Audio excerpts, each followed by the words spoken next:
खिड़की यार बोलावे ना जनिया देखई माँ बहुरैया खिड़की यार बोलावे ना सिपाही देखे तड़ा थड़ कांपे सिपाही देखे तड़ा थड़ कांपे दरोगा से नजर लड़ावे ना जनिया देखे माँ बहुरैया खिड़की यार बोलावे ना जनिया देखे माँ बहुरैया खिड़की यार बोलावे ना।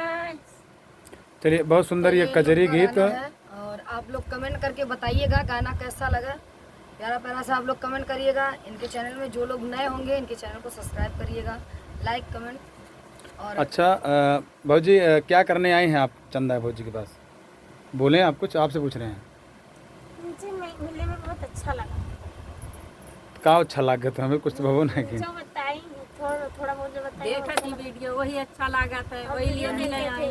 अच्छा, तो चलिए, आप लोग देख पा रहे हैं ये दोनों भौजाई बगल में आंटी जी बैठी हैं और चंदा भौजी से ये क्यों मिलने आ रही हैं और क्यों ललायत हैं, आप लोग वीडियो में देख पा रहे हैं। हाँ, देख पा रहे हैं। इतनी ललायत थी कि ये चंदा भौजी से मिलने पर मजबूर हो गई। आखिर में उनके साथ अवधि लोकगीत गा ही दी। और कौन सा गीत गाई हैं आप लोग ध्यान से सुनिएगा बहुत जल्दी लगातार। बात बहुत गावा गाओ गाओ